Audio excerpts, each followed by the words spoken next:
Demain 14h. Thomas Carton. Il doit être au théâtre des Arts demain 14h, sinon je mets 1000 euros sur sa dette. 1000 euros sur sa dette. J'ai déjà eu des plaintes sur lui. J'ai déjà déposé des plaintes, il n'y a rien eu. 1000 euros sur sa dette. Ouais, une somme considérable. J'ai reçu des menaces de mort à cause de ce fils de pute. Alors, 1000 euros sur sa dette.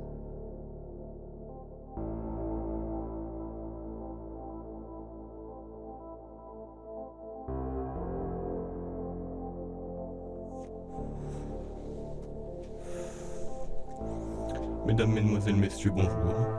Il me semble que vous avez entendu des choses assez suspectes à mon sujet. Je vous propose donc de laisser le principal intéressé y répondre, afin d'élucider que se passe-t-il vraiment dans cette sombre histoire, avec Michael Aymon, alias Pelure d'Oignon.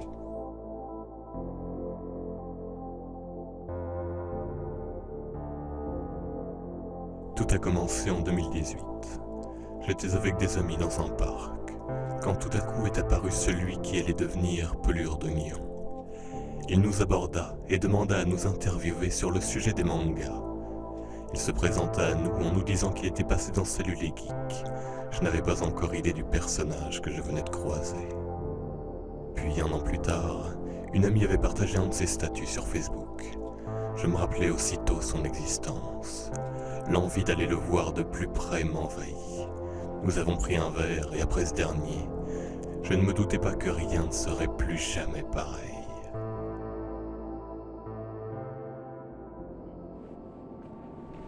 Très chers spectateurs, veuillez me suivre dans cette forêt, seul endroit encore intact de la souillure de celui que l'on nomme Pelure d'Oignon.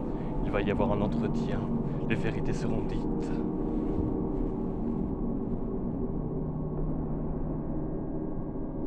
Je vais prendre mes médicaments.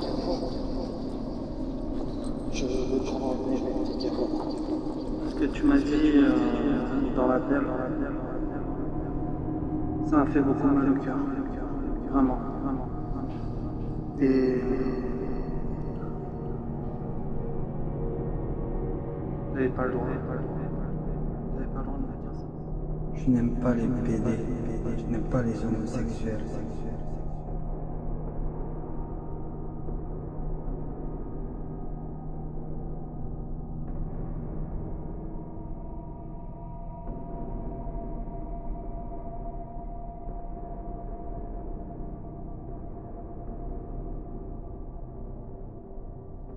Alors, monsieur Carton, vous nous avez expliqué comment vous en êtes venu à rencontrer celui qui restera dans la postérité sous le nom de Pelure d'Oignon.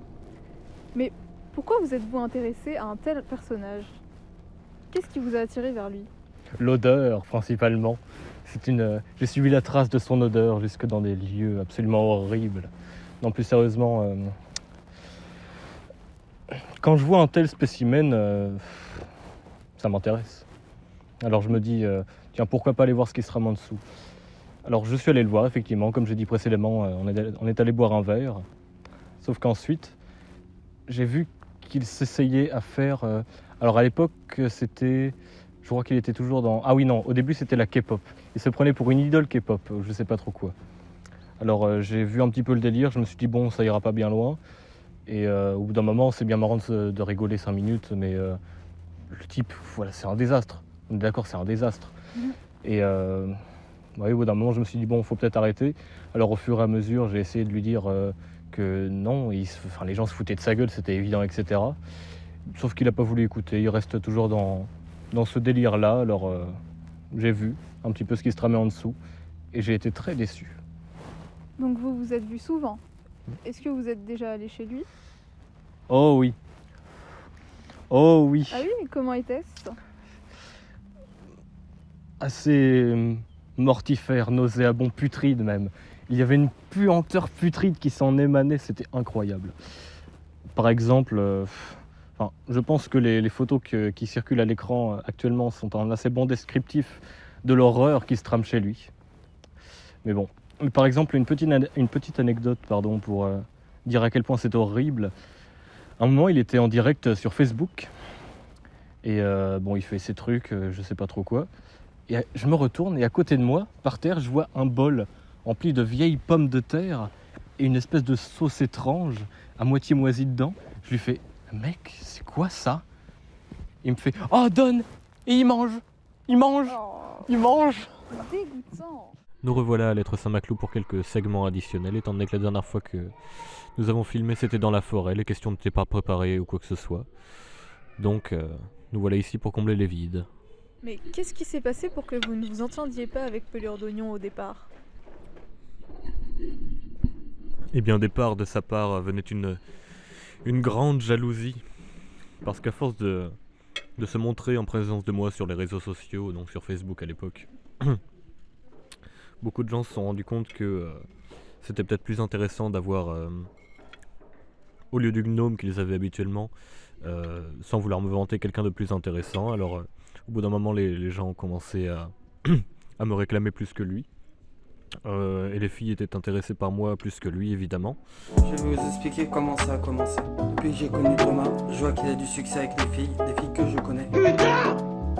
Il fait des blagues racistes. Putain! J'arrive pas à comprendre pourquoi les filles le préfèrent. Tu vas fermer ta gueule. Je sais plus comment on appelle ça, mais au bout d'un moment quand on a ça et que de l'autre côté on a un gars, bon je vais pas me dire normal vu que j'ai fréquenté cet affreux personnage, hein, mais de plus décent, disons, de plus humain peut-être même, il est tout à fait logique que les gens s'intéressent plus à moi.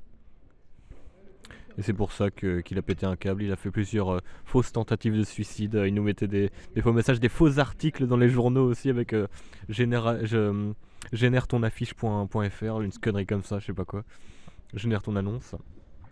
Avec de fausses tentatives de suicide, bourrées de fautes d'orthographe comme on les aime. Voilà. De son côté, Pelure d'Oignon prétend être devenu un grand producteur de cinéma et un entrepreneur, etc. Alors pourquoi perdrait-il son temps avec ce genre de bassesse? Précisément parce qu'il ne l'est pas.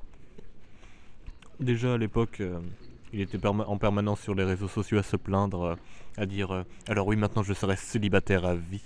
Comme il le fait toujours aujourd'hui sûrement, à dire qu'il ne fallait pas avoir de contact avec qui que ce soit, etc. Mais pourtant être une présence assez perturbante sur ces derniers en permanence. Bon, alors le petit chien. Voilà. Déjà à l'époque il disait avoir signé avec Universal ou ce genre de grande compagnie. Aujourd'hui il prétend avoir ouvert une salle de cinéma au Burkina Faso. Et même il prétend que suite à l'exécrable agression que je lui ai fait subir, il y aura des incidents diplomatiques entre la France, notre mère patrie, et le Burkina Faso. Voilà. Bientôt la guerre nucléaire, la Chine va reprendre Taïwan, la France va reprendre le Burkina. Mais soit. Que prédisez-vous sur l'avenir de Pelure d'Oignon? Je peux prédire bien des choses. Déjà, sa présence ininterrompue sur les réseaux sociaux. Je peux prédire sans doute, une fois qu'il ressentira les tourments de l'hiver, peut-être qu'il y aura des fausses tentatives de suicide, enfin des fausses annonces de tentatives de suicide, ou de meurtre peut-être, pourquoi pas. On ne sait jamais qu'il invente un nouveau guet-apens où cette fois-ci j'en aurais voulu à sa vie. Mais non, à part ça, toujours plus de misogynie, toujours plus de je déteste les femmes, il ne faut pas passer sa vie avec une femme. La solitude, c'est tout ce qu'il faut pour un homme, et puis après, tiens, je vais aller draguer machin à 14-15 ans, pourquoi pas. Voilà, hein, rien d'extraordinaire, comme d'habitude, voilà. Vous nous avez dit que vous avez été déçu. Vous utilisez des adjectifs très peu flatteurs pour cette personne. Mais alors, pourquoi vous donnez la peine de faire cette vidéo? Eh bien écoutez, à vrai dire, ça fait plusieurs années que je ne lui parle plus. Et on me dit régulièrement que dans la plupart apparemment de ses lives, ce genre de choses sur TikTok, il parle de moi, il raconte des horreurs sur moi comme si j'étais le diable. Excusez-moi pour cette nouvelle interruption, mais alors que j'étais en train de faire le montage, j'apprends que Pelure s'est fait bannir son TikTok et qu'ensuite il en a recréé un où la première vidéo qu'il a mise dessus est celle-ci. Parce que le Thomas en question, lui, c'est lui qui a créé le Discord. C'est lui qui a fait venir tous les autres de 2019. Et ces gens-là ne reconnaissent même pas leur comportement. Pas une seule fois ils se sont excusés. Alors non, je n'ai pas envie de m'excuser par rapport aux violences que j'ai subies. Et je ne m'excuserai pas par rapport aux propos que je dis. Parce qu'il y en a ras-le-bol. Il est temps que les vraies victimes se fassent connaître et que les agresseurs aillent en prison. Et le Thomas Carton là, ou Caron en question. Oui, je t'ai diffusé sur le réseau social. Parce que vouloir me faire des menaces quand j'essaye de diffuser des preuves qui m'innocentent, qu'il y a des plaintes qui sont déposées. Je pense qu'il y a une bonne chose qu'il faut que ce mec comprenne. Il est pervers narcissique ou il a un trouble de la personnalité narcissique. Et si le mec ne comprend pas, parce que c'est lui qui m'a fait des agressions physiques suite à un guet-apens d'une meuf qui s'appelle Alexandra. Le Thomas là, je vais en ville tout à l'heure. Si je te croise, je te garantis, je te fais manger tes propres morts. Parce que tu me mets en danger, mec. À cause que je suis parti au bout d'une semaine de ta vie. Alors bon, vous pouvez voir que c'est peu glorieux, j'ai accéléré hein, évidemment parce que sinon sa voix est très insupportable.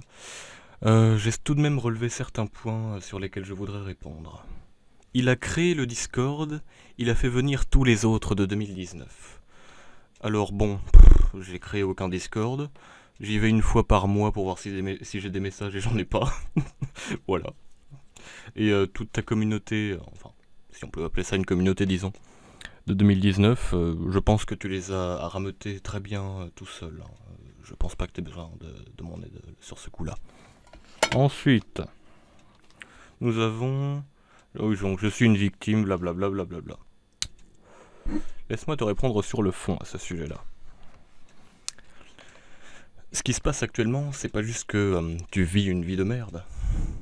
C'est que tu te forces à un tel point à atteindre la popularité, la célébrité, mais non pas pour tes travaux, mais tout simplement pour jouir de plein de choses, hein, des vices, de la luxure, de la gourmandise, de tout ce que tu veux flatter ton ego.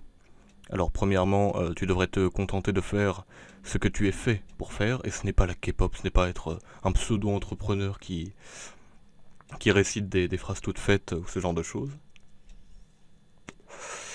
Et encore moins en draguant des mineurs. Hein. Mais tu devrais surtout quitter les réseaux sociaux. Parce que ce qui se passe actuellement, c'est que tu es obsédé par ça, Ça fait combien de temps que tu traînes tous les jours, je ne sais combien d'heures par jour sur les réseaux sociaux en permanence? Hein? Est-ce que c'est ça travailler? Est-ce que c'est ça réaliser ses rêves?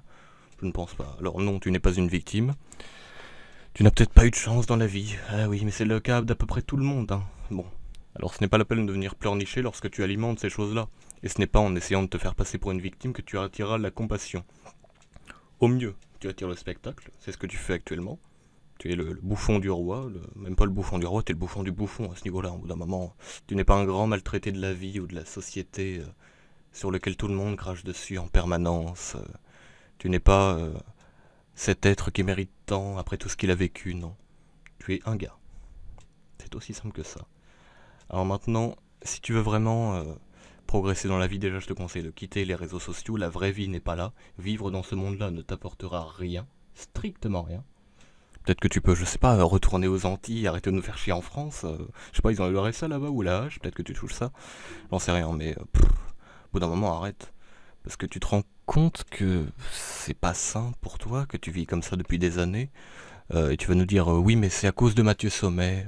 Non, tu vas nous dire, oui, c'est à cause de Monsieur Carton. Et puis ensuite, ça va être un autre. Et ensuite, c'est Mathieu Sommet. Quand je suis passé dans Salut les geeks, oh là là. Alors non, au bout d'un moment, si tu veux faire autre chose, fais-le. Mais après, si tu veux continuer à être dans cette même merde, ne te plains pas et ne va pas dire que c'est de ma faute, comme si nous étions deux grandes némésis telles la France et l'Angleterre. Les seuls points qu'on a par rapport à ces deux nations, c'est que moi j'ai peut-être l'extravagance de la France, si tu veux, et toi tu as peut-être la couardise de l'Angleterre. À part ça, rien. Donc tu mets ma tête à prix. Déjà que tu me dois 12,10€, là tu t'avais mis 500€ et 1000€, donc tu me devrais 1512,10€. J'attends toujours. Un autre point que j'ai soulevé. Alors, il dit que je voudrais faire... Attends, je cite, « Vouloir me faire des menaces quand j'essaye de diffuser des preuves qui m'innocentent. » Excuse-moi de te faire le petit récapitulatif. Je ne te parle plus depuis plusieurs années. C'est toi qui t'es mis en tête que je crée des faux comptes TikTok pour te harceler. Ah oui, nous nous sommes reparlé un léger instant quand tu m'accusais, si je me souviens bien, de te livrer des pizzas à ta porte. Alors laisse-moi te rappeler qu'à cette époque-là, et même toujours aujourd'hui, ton adresse de l'époque ou actuelle, je ne sais pas si c'est la même, est tout à fait disponible sur internet, 61 route de Bon Secours, je ne l'invente pas, va chercher. Parce que tu voulais t'aller sur société.com, tu sais, t'as mis ton adresse en mode ouais, Je suis signé chez Universal, moi. Donc non, tout le monde aurait pu faire ça, et je te confirme, ce n'est pas moi qui ai fait ça. Ensuite, non, c'est toi qui t'es mis en tête que j'étais un horrible personnage venu te faire subir 1001 tourments. Non, ce n'est pas le cas, désolé. Moi, je vis ma vie, je fais mes choses. Si tu veux savoir, j'ai fait plusieurs albums pendant ces quelques années. Le prochain arrive très fort d'ailleurs, c'est sur l'Apocalypse. Je te conseille de l'écouter quand il sera sorti. Je t'enverrai un lien si tu veux. Alors, encore un autre point, tu me traites de pervers narcissique. Je ne suis pas ton ex, nous ne sommes pas sur Twitter, et tu n'es pas une jeune e-girl me traitant de pervers narcissique. C'est pas parce que mon ex, quand elle s'est séparée de moi, est allée raconter ça à tout le monde que tu dois faire de même. Je ne suis pas de ce bord-là, je ne te veux pas pour petit copain. Je ne suis pas de ce bord-là, ça n'arrivera pas de sitôt. Bref. Si tu veux, à la limite, je suis autiste, hein, j'ai été diagnostiqué autiste quand j'avais 13 ans. Mais à part ça, non, j'ai fait beaucoup de progrès là-dessus. Si tu veux, oui, mais à part ça, pas grand-chose. Ah, enfin la fin la plus délicieuse. Tu dis que tu vas aller en ville, et tu dis « Je te fais manger tes propres morts parce que tu me mets en danger, mec, à cause que je suis parti au bout d'une semaine de ta vie. » Bon, décidément, tu parles aussi bien français que tu l'écris. Ensuite, faire bouffer ses morts, machin... oui, si tu veux, hein, on avait déjà prévu plusieurs duels, tu n'es pas venu, à maintes et maintes reprises, moi j'attends. Hein. Mais bref, ensuite, pour ce que tu me dis ensuite, c'est... laisse-moi me rappeler... Ah oui, à l'époque, ne te disais-je pas qu'il fallait peut-être que tu fasses autre chose de ta vie ? Que peut-être la musique n'était pas ta filière, ce genre de choses. Et au bout d'un moment, ne serait-ce pas toi qui es devenu jaloux parce que je plaisais plus aux filles que toi ? Mais en tout cas, non, c'est toi qui reviens en permanence m'accuser d'être la cause de tous tes malheurs, alors sors de ta psychose, sors de ton culte de la personnalité. Et rends-toi compte que tu as un choix. Quitter les réseaux sociaux, vivre une vie relativement normale, prendre des douches, ça c'est très important, je te conseille de le faire. Ou bien rester dans cette même spirale infernale, encore et encore, jusqu'au prochain réseau social qui viendra s'installer. Tu iras de réseau social en réseau social. Tu te feras encore ridiculiser par la moitié de l'internet parce que tu es ridiculisable et que tu es ridicule à faire ce que tu fais. Tu continueras à draguer des jeunes filles. Hein. On sait que t'aimes bien faire ça. J'ai déjà prouvé dans la vidéo. Je peux avoir certains témoignages assez croustillants. Bref, en menant une vie futile. Alors toi qui te prétends chrétien, bon après t'es dans une secte bizarre évangélique, enfin les protestants, bref. Tu devrais peut-être t'occuper de ton salut. Hein, parce que je vois pas en quoi poursuivre, non pas la célébrité, mais plutôt les attraits vicelards de la célébrité te mènera au ciel. Mais c'est une autre question. Mais bref, je ne pense pas que tu aies une quelconque maladie, à part si ce n'est peut-être être attardé, hein, ça on sait jamais. Pour rester dans une telle situation, c'est juste une situation très confortable hein, pour toi. Hein. D'un côté, tu dois toucher les aides de l'État, et de l'autre, tu fais ton spectacle sur Internet pour te sentir vivant, sans aucune autre peine que d'aller sur les réseaux sociaux chaque jour que Dieu fait. Donc, non, tu n'es pas malade, c'est simplement que tu es décadent. Alors si tu veux éviter d'avoir une vie de merde, évite d'être une merde. Et donc je fais cette vidéo parce que c'est pas comme s'il y avait un gars qui vous faisait chier depuis, je ne sais pas, 2 semaines après que vous vous soyez embrouillé. Ça fait quand même à peu près 3 ans qu'il fait ça. Qui raconte des mensonges sur moi. En plus, il se prétend chrétien, c'est contre un commandement, ça, bref. Oui, voilà, au bout d'un moment, comme le titre de la vidéo, droit de réponse, j'ai le droit de répondre à ce genre de décadence, au bout d'un moment. Puis aussi, je fais ça surtout pour que son public se rende compte qu'en fait, c'est pas une bonne idée de l'encourager dans son délire. Alors, je comprends, c'est marrant, on a, je sais pas, 15 ans, voilà, on voit un dégénéré sur Internet, je comprends. Mais ce type-là se pourrit la vie lui-même et ces gens-là, malheureusement, l'encouragent. Donc, au bout d'un moment, si je fais ça, c'est aussi pour que son public se rende compte que c'est pas juste un type marrant dont on se fout de la gueule sur Internet, c'est un pauvre type, c'est un taré. Voilà, au bout d'un moment, stop. Donc vous êtes en train de nous dire que vous pensez que Michael Aymon est un danger pour lui-même. Bien sûr. Est-il un danger pour les autres également ?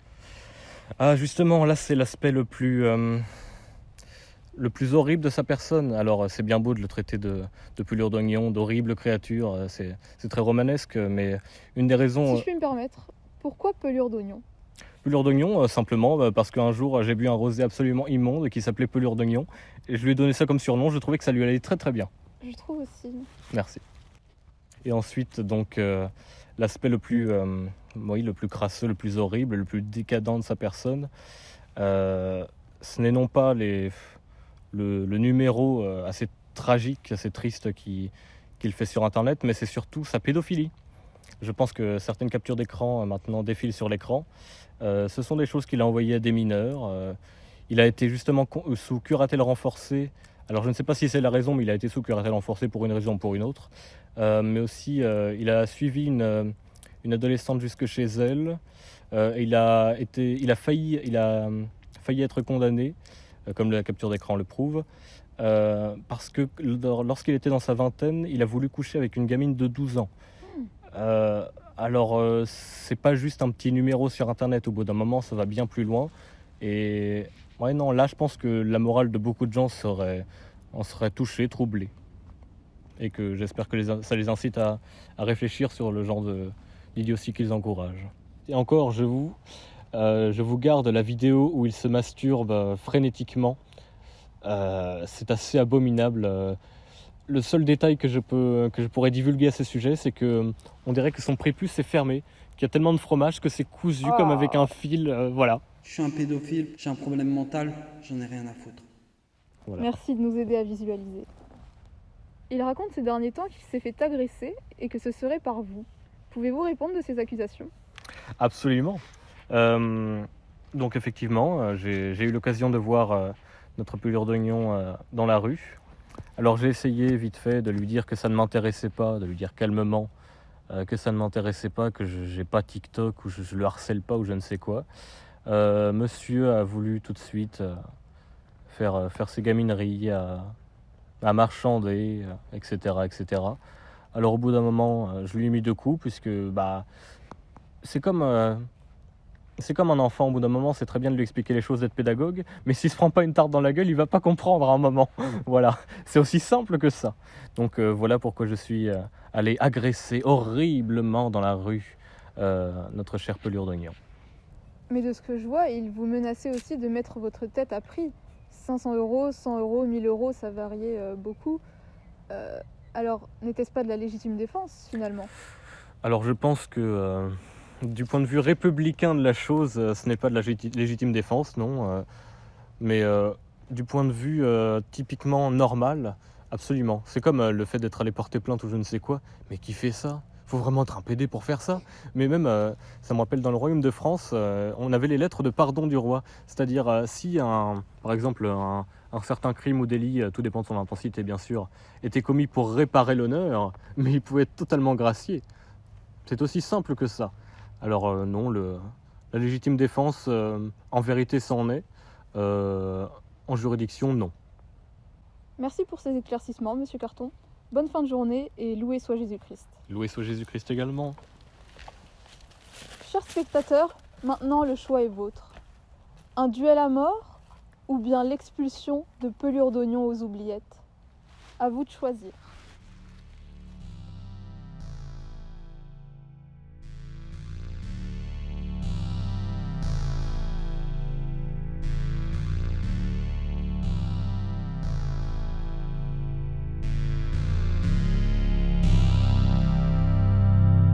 Il fait mousser les pavés en répandant la maladie. On ne peut que se barricader lorsque les cloches sonnent minuit.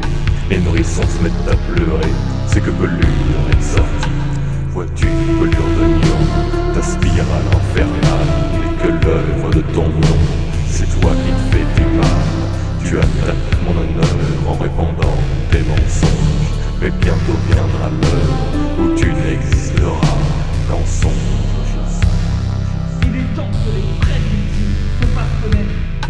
Mais moi, de mon côté, que fais-je donc pour mener une vie où les ennemis ont pour nom Lucifer, Asmodée et Michael C'est lui qui a créé le Discord. C'est lui qui a fait venir tous les autres de 2019.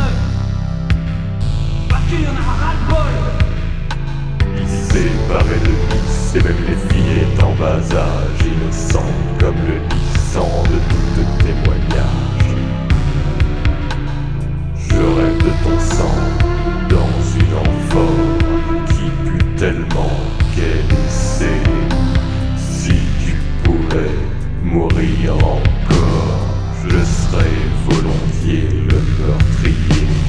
Dois revenir pour le dénouement, afin d'achever le pédo crasseux que dans la mare de son sang. On distingue l'ennemi de Dieu, on distingue l'ennemi de Dieu.